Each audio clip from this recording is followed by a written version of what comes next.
Hello, good afternoon, and welcome to the Midday News on 3FM 92.7. My name is Beatrice Adu. The news is also live on Kasmi 107.1 FM and across the world at 3news.com. Coming up in the next 30 minutes. Vice Chair of Parliament Committee on Defence and Interior, Peter Lanchini-Tobu, to invoke relevant security agencies to write to Speaker Bagbin to release Reverend Intim Fojo for questioning over his allegations.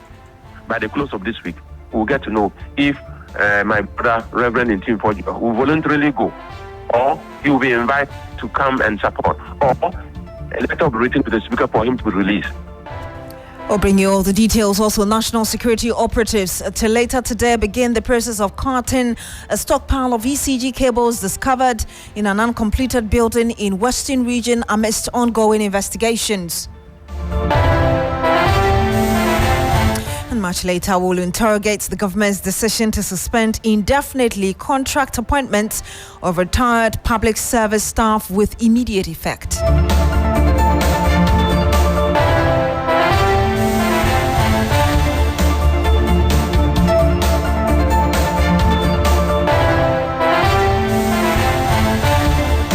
Thank you very much for joining us this afternoon. Now, Vice Chairperson of Parliament Committee on Defence and Interior, Peter Lanchini-Tobu, says he intends to invoke relevant security agencies to write to the Speaker, Alban Bagbin, to release Reverend Intim Fojo for questioning.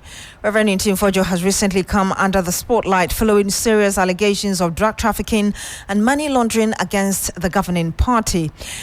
The Vice Chairman, while reacting to the development on Sunrise today, questioned why the ranking member is roaming from one media house to the other, talking about a national security matter without evidence. I'm encouraging the leading agency in these matters, the National Intelligence Bureau. Please, can they, if you think that you are calling him and he's not coming, he's a member of Parliament, give him that due respect. Can you write a letter to the Right Honourable Speaker of Parliament to release him officially, to collaborate with the investigative team?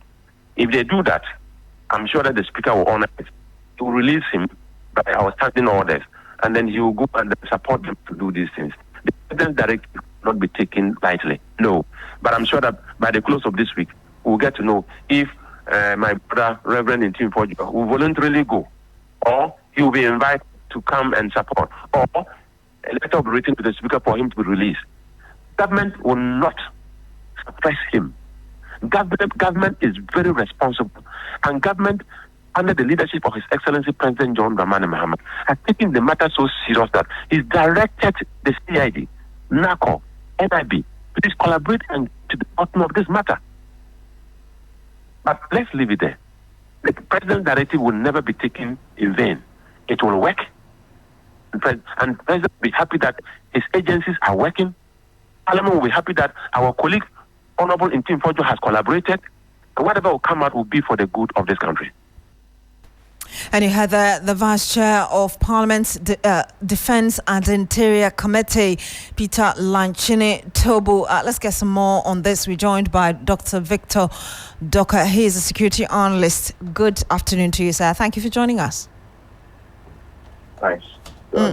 Doc, I just first want to find out from you your thought on what has transpired so far and this directive, as it were, from the Vice Chair of the Interior and Defence Committee to get the Speaker to call Intim Fojo for questioning.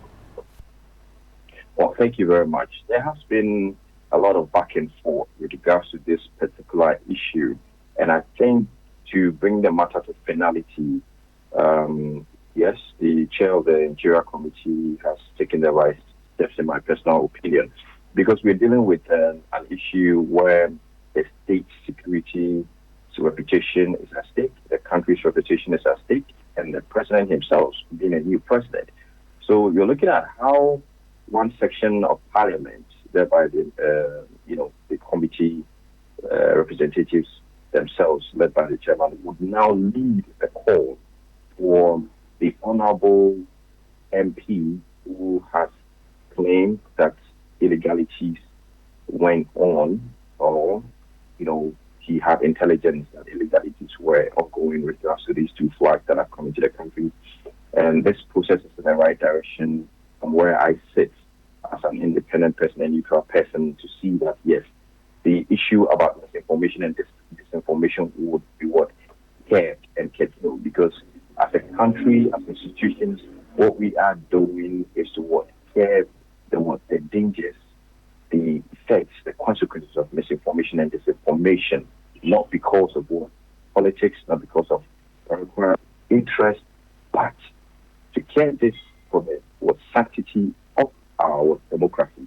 And I think the honourable MP who is going to lead a charge to, initiate processes for his colleague to be called in to answer questions is in the right direction. So we bring finality to those who are doubting the credibility of this government, those who are doubting if statements from the government machinery is false, or those who are doubting whether if the honourable MP, Mr. Fojo, is actually, giving out the facts or not.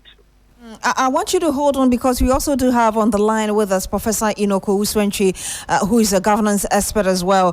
Prof, I'm sure you just heard Dr. Victor Doka there. He thinks this call from the Vice Chair of the Interior and Defence Committee is in the right direction. We shouldn't make statements because of politics or any other reason. Where do you stand on this? I perfectly agree with him in saying that I think that you cannot just make statements out there, because Ghanaians are headline people, and then make it on social media when you are a member of parliament. If you look at the Electronic Communication Act 2008, Section 74, it prohibits giving false information. And then Act 775, Section 76, makes false information a criminal offense. So I think this is even long overdue. This information has peddled on in the social media. The traditional media have also talked intensively about it. The man is a member of parliament. The president himself has done his bit by talking about being open with any thorough investigation with all the security agencies, NACOC, police, CID, NIB, national security, that he should work with them. And the man has refused to do that. So the onus rests on parliament, because he's a member of parliament, to call him to order, so that he substantiates that claim of where the money laundering and then the drug peddling is coming from. Because you can't cast your nation in a bad taste for a small political capital. You think that he made those comments because of politics purely? I think so, because we all know in Ghana that his political party has been tagged as a narcotic people's party. If you remember, that was in the media, both traditional and social media, for a long time. Since when did NDC tend to become the narcotic party? So it's that you can see clearly that this is politics. If it is not politics, the president has spoken that work with all the security agencies, and then you are not going to talk to them. So I think that even in parliament, calling him now to question him is long overdue. This could have been done long time ago. It's long overdue. Let me get the final thought of Dr. Victor Doka. Doc, obviously, Professor Owusu-Antwi agrees with you in terms of this call. What do you expect moving forward? Well, I think I expect total collaboration from the part of the said MP, in that when the processes is initiated, he would have no qualms stand to cooperate, because for us to conclude finally, he has to be able and willing to provide better and further particulars, because the name of the game is evidence. So you give the evidence, and now the state security institutions would further investigate and then come up with a report for all of us to now ascertain what really went on. And then I expect that the law will be applied where necessary without favor, because nobody is above the law. Let me ask you my last question. We heard Prof. Antwi say that he thinks that statement was made because of politics. Obviously, perhaps one of the reasons you're calling for him to be questioned and Parliament should lead the charge at this time is so we prevent future recurrence. How do you think this would help ensure that this doesn't recur? Yeah, so when we finally get to have the MP collaborate and the processes is finalized, the report comes out, then we would now apply the law, and then we would make those who want to make this as a norm because of privileges that they have think twice about it. Now, until we do this extensive investigations, collaboration, and reports come out, we would be doing ourselves a disfavor if we conclude generally that it may be for self-interest or whatever. But then to, allay the fears of people not to allege it is so and so, we need to go through this process and cannot.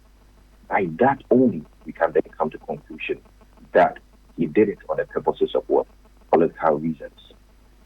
We'll have to end it here with you, Dr. Victor Doke, but let me get the final thought of Professor Owusu-Antwi as well.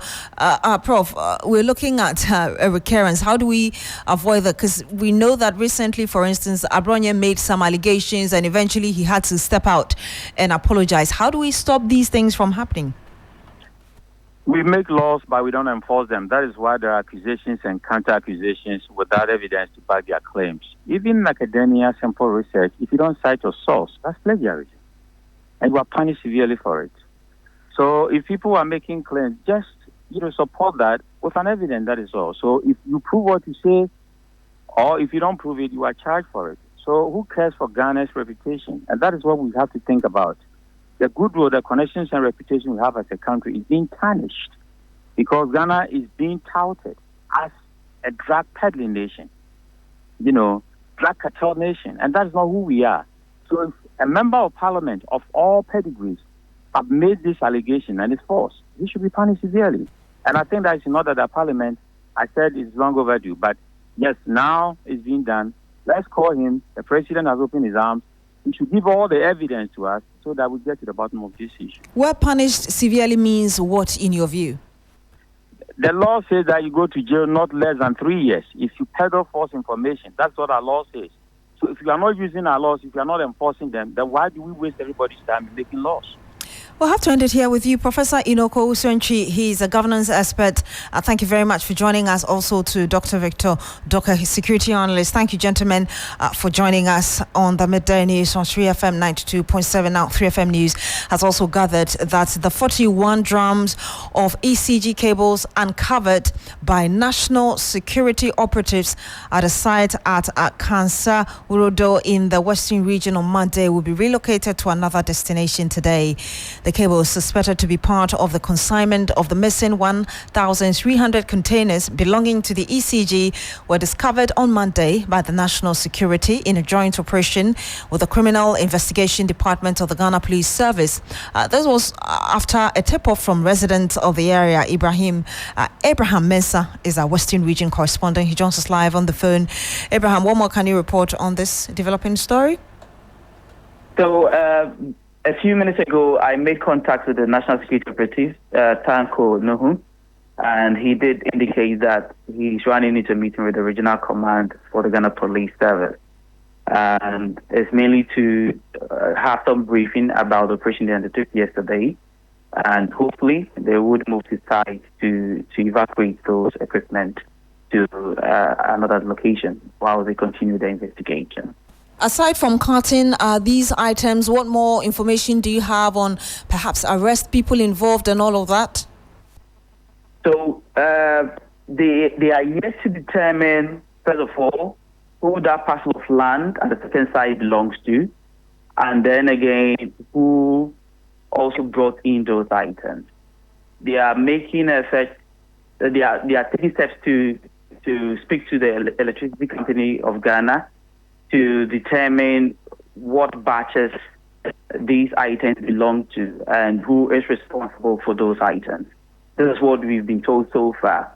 But for the first two suspects who were held yesterday, I'm talking about Mr. Henry Apia of Hedgemic Company Limited and then Ivan Slate of MBH Power Limited. They were released yesterday. But the understanding I get was that they are going to follow up with them to validate certain claims they've made, particularly on the items that were found at the private residence yesterday. Thank you so much, Abraham Mensah. He's a Western Region correspondent. Some 15 minutes Past the hour of 12, this is the midday news on Sri FM 92.7. Now, the Office of the President has, with immediate effect, suspended all post-retirement contract appointments for retired public service staff. This directive was contained in a letter dated April 2, 2025, and signed by the Secretary to the President, Dr. Callistus Mahama. The statement further said that all ongoing and pending requests for post-retirement contracts are to be put on hold and will no longer be considered. Public institutions have been urged to comply fully with the directive. The statement also read, quote, the granting of post-retirement contract appointments to retired public service staff has been suspended with immediate effect. As a result, all requests for such appointments will not be considered. Kindly take note of this directive and ensure strict compliance, unquote. So what effect does this directive, if any, have on the public workforce in terms of blending experience and fresh blood? Let's get some thought from Labour consultant Senor Jabing. He joins us live on the phone. Good afternoon to you, sir. Thank you so much for joining us. Hello, Mr. Jabing. Can you hear us? Yes. Good afternoon. Good afternoon. Okay. I'm sorry, ma'am. Thank you for joining us. First of all, let me find out from you the impact you expect to have on public service with this directive coming in.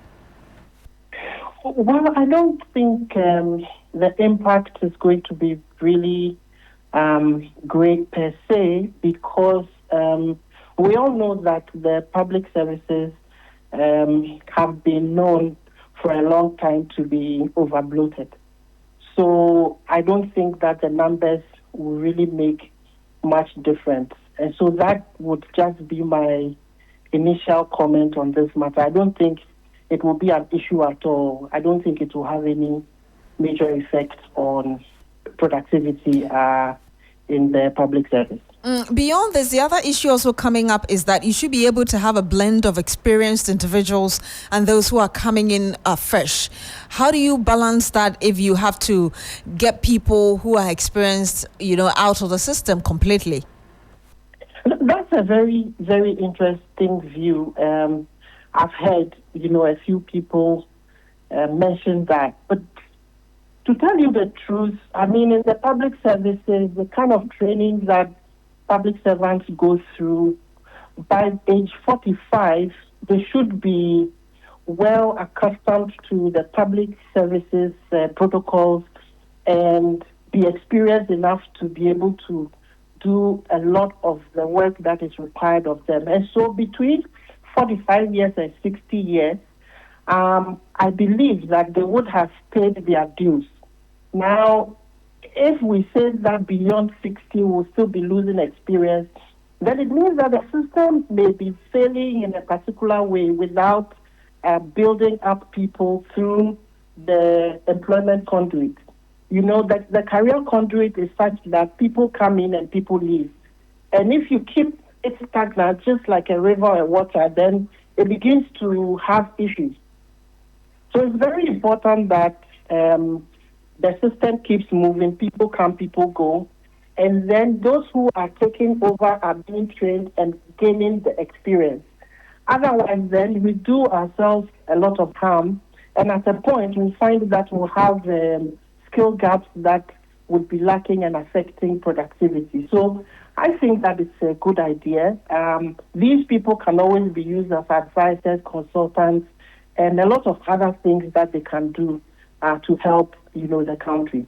And one other thing also, before you go, Mr. Jabing, has also been the conversation about retirement age, where people have said that, okay, instead of 60, why don't we move it to 65? And for instance, a number of European countries, even including France, have had to have that conversation. Do you think that at the stage where we are getting clarity that if you had employment after your retirement, we're not going to consider it, perhaps we need to revisit this conversation? Yes, well, that conversation has to be had. It has a lot of good sides, but as I would always say, we as a country, because of our unemployment situation, our high unemployment situation, we may not be ready for moving the retirement age to 65, because then it makes the pipeline too long and people stay in it for too long, and it creates problems. It creates a lot of backlogs. So we need to make sure that we create space for our graduates to come into the system. We train them, and then they go through the system and pay their dues as well. In the future, if employment numbers get better, unemployment numbers get better, I think that we can revisit this conversation. And don't forget also about the what do they call it? The time, the standard time that we die in Ghana. You know, we need to look at all those ones and be sure that we can have a holistic conversation and make sure that when we take the decision to take the retirement age to 65, that it will not create more problems for us than we have now. Wendy, here, thank you very much. Senor Ejabing, he is a labor consultant. Thank you so much for speaking to us. Now, deepening crisis within the New Patriotic Party. As an aspiring national chairman of the party, David Kankam-Boadu takes a swipe at the current leadership of the party for what he described as nurturing fragmentations that threaten to break down the very fabric of the NPP. Mr. Boadu has also been reacting to the disciplinary action against former Dom Kwabinyan legislator Adwa Safo. He spoke in an interview with Stanley Nibleu. Ghanaians are saying President Kufuor was telling some chiefs to stand up and greet him. All those things. Look, if we don't make mistakes, we don't learn. And when we make mistakes and we humble ourselves, then we're accepted back into our society. President Kufuor, this was not who he was. So he should go on camera and say, I apologize. You're saying this is what I've done. I take all the blame. Please forgive me. Come back to MPP. And I'm saying all those old leaders, they should just, former executives, they should sit somewhere. Because the party needs new faces to go around, apologize, kneel down and beg our members to come back to the party. Where we are now, and this is coming from David Kankam-Boadu, the danger I am telling MPP today, the last straw that will collapse the party will be a fight between Bawumia supporters and Kennedy Japan supporters. That will be the last straw that will collapse this party.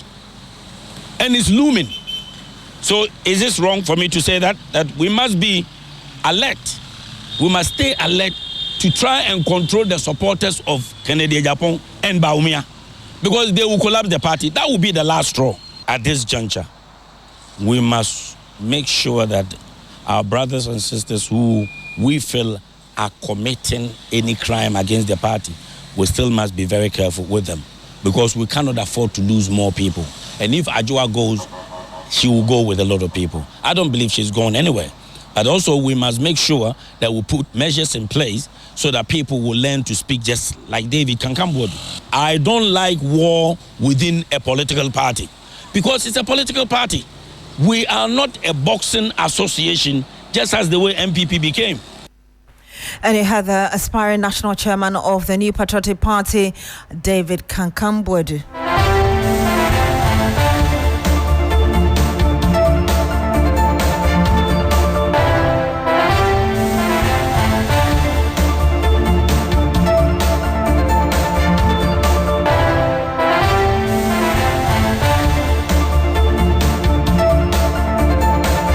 And we stay on politics, and the confirmation of the Kintampo South District Chief Executive nominee has been postponed. This follows a disputed ballot count where a yes vote was found among the no ballot. The incident led to a chaotic scene, resulting in an immediate halting of the process.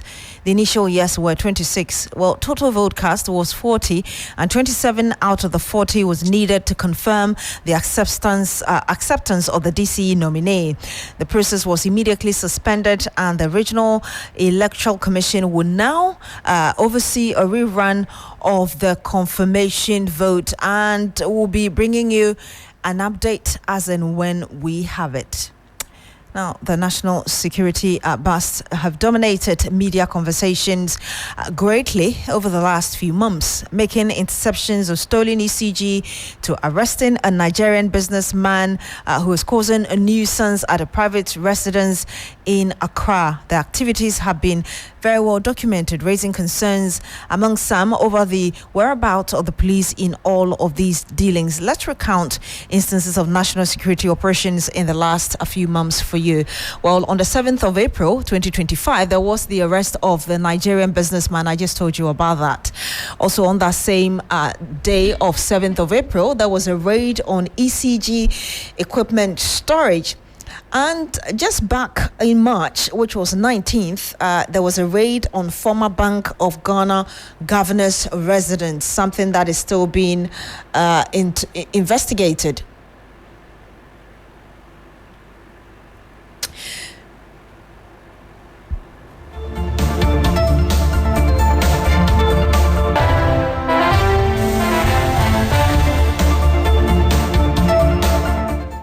Also on the 28th of March, there was a cocaine bust in Cape Coast.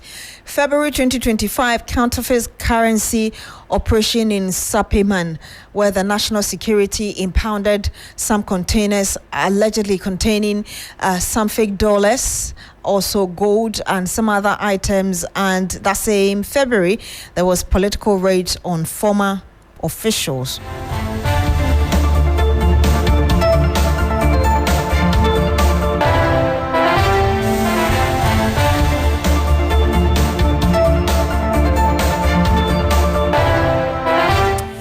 We'll bring you some more on this in our subsequent bulletins. My name is Beatrice Adu. Thank you very much for joining us this afternoon. Log on to shrinews.com for more news. Have a good afternoon.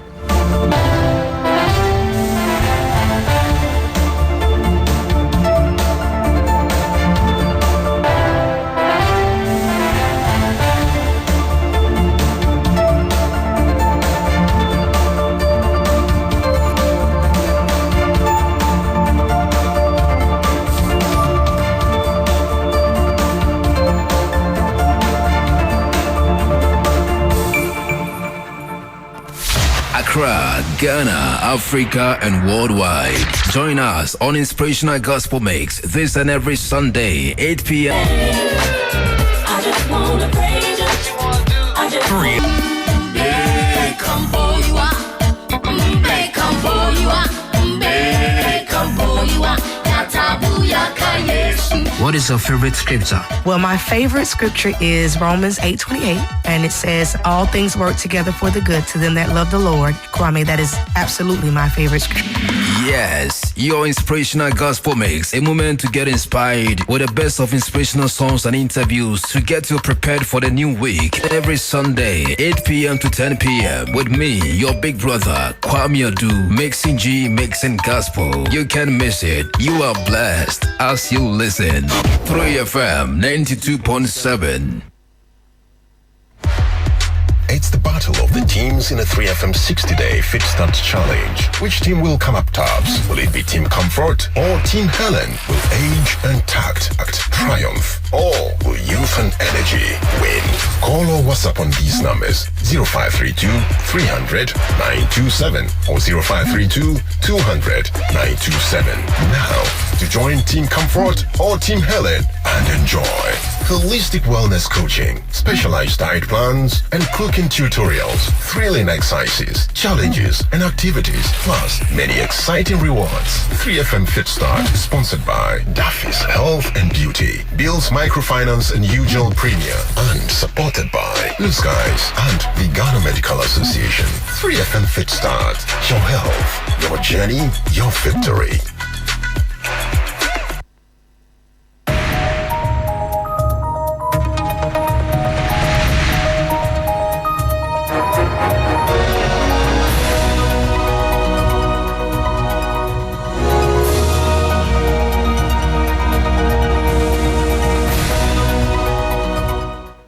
Hello, good afternoon, and welcome to Business Daily on 3FM 92.7 with me, Bismarck Ausa. Coming up this afternoon, Bank of Ghana warns against misuse of currency transport boxes, citing concerns over potential threat to its credibility and operations. We'll bring you details. Also ahead, economists advocates using bank reserves to subsidize loans for local industries. Using the demand side to fight inflation alone will not suffice. It can only work in a short term. We also have to look at how to cushion the supply side also. And Ghana Revenue Authority, GRA, exceeds first quarter revenue target by 5 billion cedis, setting sights on ambitious 220 billion cedis for 2025. We do know that our nation is in dire need of funds for development. And as we are all aware, some of the sources of funding are close to our government. These stories and many others lined up for you. Please stay.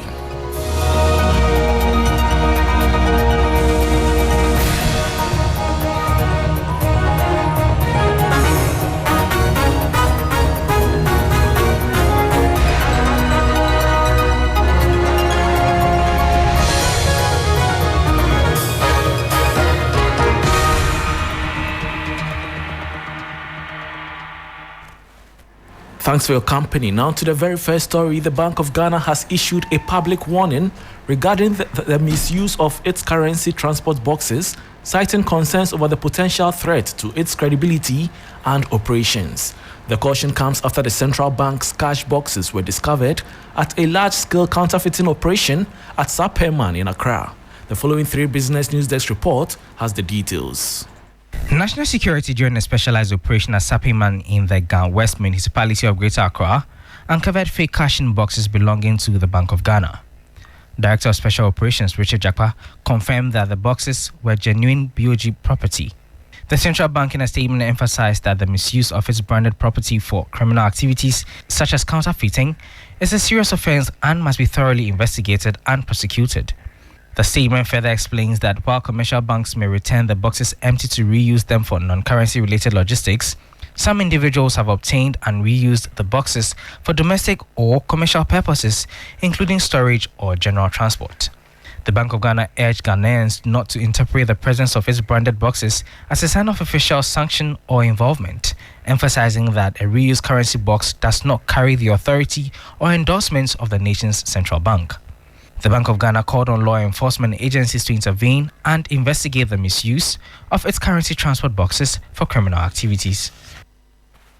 And that was a 3 Business News Desk report on Bank of Ghana warning against misuse of currency transport boxes.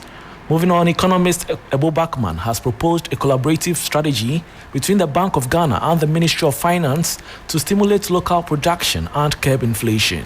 His suggestion involves utilizing a portion of commercial banks' cash reserve ratio currently held at the Bank of Ghana to provide subsidized financing for import substitution producers. According to Mr. Bachman, these substantial reserves, largely sitting idle at the central bank, could be strategically deployed to support key sectors like agriculture and industries focused on producing import substitution goods.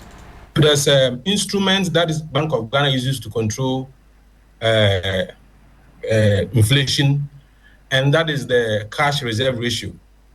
Every bank is expected to, send a certain percentage of its total deposit to the bank for keep. That money normally sits idle at the bank, and the bank doesn't really use the money for anything, for any investment. So I'm thinking that if a certain percentage of that amount of money can be used to finance self-liquidating investment in agriculture and the manufacturing sector, I think it will go a long way to help fight inflation properly. In other words, the same tool that is being used to fight inflation from the demand side is also going to enable us to fight inflation from the supply side. You heard the economist Ebo Bachman proposing that portion of bank reserves be used to subsidize loans for import substitution producers. Moving on, the Ghana Revenue Authority, GRA, has announced a strong start to the year, exceeding its revenue target for the first quarter of 2025 by 5 billion cedis. The authority successfully collected 41 billion cedis, surpassing the set target of 36 billion cedis for the period. There is more in the following 3 Business News Desk report. This positive performance was revealed by the Acting Commissioner General of the GRA, Anthony Kwesi Sapon, during a working visit to the Ashanti Region's Tax Services Center. Kwesi Sapon expressed optimism about meeting the target of 220 billion Ghana cedis for the entire year. The 2025 budget sets the first quarter target at 36 billion cedis, while the GRA raked in 41 billion cedis. The Commissioner General made this known when he visited the Ashanti region as part of a broader initiative by the GRA management to engage with staff at various collection points and gain first-hand understanding of the operations. He highlighted the strategic measures being adopted to further boost revenue collection, particularly focusing on widening the tax base to include the informal sector. The Ashanti region has been identified as a key area for this expansion. Looking ahead, the Commissioner General emphasized the authority's commitment to exploring innovative ways to expand the tax nets within the Ashanti region, aiming to capture more revenue from the significant informal sector. This strategic focus is expected to play a crucial role in achieving the overall revenue target for 2025 and contributing to national development. And that was a report on GRA exceeding its first quarter revenue target by 5 billion cedis. Meanwhile, raising revenue domestically has never been more imperative than now, as Ghana has been locked out of the international capital market.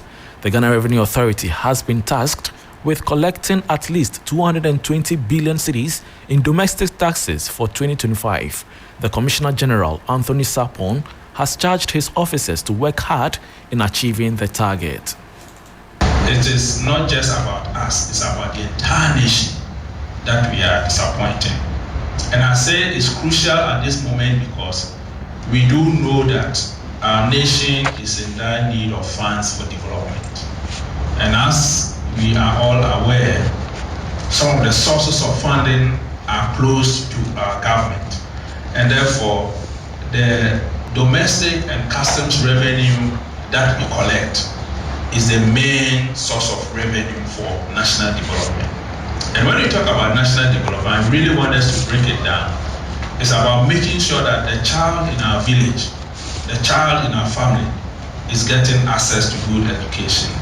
It's about making sure that a sick child can get access to health care. It's about ensuring that we can generate the money so that other infrastructure can be built by the government. You heard Commissioner General of the GRA, Anthony Kwesi Sapon. Now, despite ongoing efforts to improve financial inclusion, cash remains the dominant form of payment in Ghana, with only 37% of the country's estimated 1.9 million businesses adopting digital payment systems. This is according to a new report jointly released by the Ghana Statistical Service and the Refined Research Initiative under the Institute of Statistical, Social and Economic Research, ISE. The report highlights that the services sector leads in the use of digital payment systems, while the agricultural sector lags behind. Speaking at the launch, the director of ISE, Professor Peter Korte, called for intensified efforts to address the knowledge gap, which he identified as the leading barrier to the wider adoption of digital payments in the country. But we've made progress, I must say, that although cash is still leading, we've made progress, except that we also put impediments, something like e-levy. That was a major impediment. Education is key. The knowledge, and I spoke about financial literacy. Not many people are literate enough financially to know the use of digital payments, the use of the mobile phones to do some of these transactions. And with education, when we educate people, we assure them there's security, that their funds are safe. I am sure that will go a long way. You see, when we talk about education, we always do this in English. There is a need to do this in the local languages, the local dialects, and also with illustrations on TV, etc. I believe with a lot of financial literacy education, the adoption rate will be better.